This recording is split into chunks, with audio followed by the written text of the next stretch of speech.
white shirt and black jeans. You look like you're in some kind of sports club.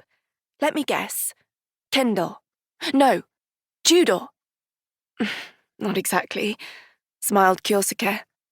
But those muscles, she said, eyeing his biceps. It must be some kind of martial art, right? It's nothing that impressive. Is your university in Kyoto? No, Osaka. Do you know Kindai Sports University? I'm Kyosuke, by the way, he added, getting to his feet as he introduced himself. I feel like I've seen you before somewhere, said Koishi, carefully studying his features. Probably just one of those faces, he replied with a shy grin. How did you find out about this place, then? Well, see, I live at the university dormitory, and that's where I eat all my meals. I got chatting with the cook about this dish I ate when I was little, and he tried making it for me, but it didn't quite taste the same. When I told him as much, he said I should come here instead. Showed me your advert in Gourmet Monthly. Ah, the advert, said Koishi, carefully wiping down the table. Nagare reappeared with a metal tray. It was laden with small dishes. Well, this probably won't be enough for a youngster like you, he murmured as he set it down on the table. You'll have to let me know if you need seconds. This looks incredible, said Kyosuke, gazing excitedly at the food. Tsuyahime rice from Yamagata. I've given you an extra big portion. Pork miso soup on the side. Plenty of root vegetables in there too, even if they're not all fancy Kyoto specialities. Now, the large platter is a fusion of Japanese and Western cuisine. That there is deep-fried hamo eel with sour plum pulp and perilla leaf. The manganji peppers are deep-fried too. Try those with my homemade Worcester sauce. The small bowl is miso-simmered mackerel with a shredded myoga ginger dressing. The roast beef is Kyoto stock, best enjoyed with a drizzle of the wasabi-infused soy sauce and wrapped in a sheet of toasted nori.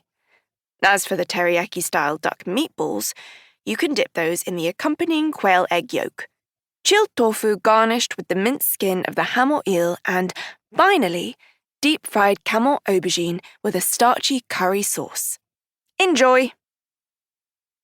Kyosuke licked his lips, nodding along enthusiastically to Nagare's every word.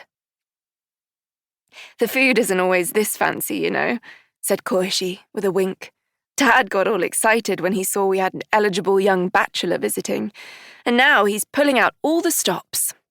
Shush you, said Nagare, dragging her into the kitchen. For all his enthusiastic nodding, Kyosuke had almost no idea what any of the food in front of him was. Hamo and mackerel were types of fish, he knew that much. But as for what they might taste like, the mention of roast beef, Worcester sauce, and curry had come as a relief, but even those parts of the meal looked suspiciously different to anything he normally ate. After 10 seconds or so of silent contemplation, he gripped the bowl of rice firmly in his left hand, reached for one of the duck meatballs with his chopsticks, dipped it in the small bowl of quail egg yolk, set it down on his rice, then popped it into his mouth. He let out a quiet gasp of delight, then immediately began working his way through the deep-fried eel and roast beef, his chopsticks working at lightning speed. Every mouthful triggered a murmur of appreciation. In all honesty, having never eaten anything he could even compare it to, Kyosuke had no way of knowing what standard of cuisine he was eating. What he did know instinctively was that the dishes in front of him gave off the same aura as the world's top athletes. The food filling his mouth right now was simply sensational. How is it? Asked Nagare, appearing at his side with a glass pitcher of iced tea. I don't really know how to describe it. I'm pretty clueless when it comes to food, but that was amazing. Glad to hear it, said Nagare, pouring the tea. A cook like me only gets one shot at winning the customer over. If they don't like what I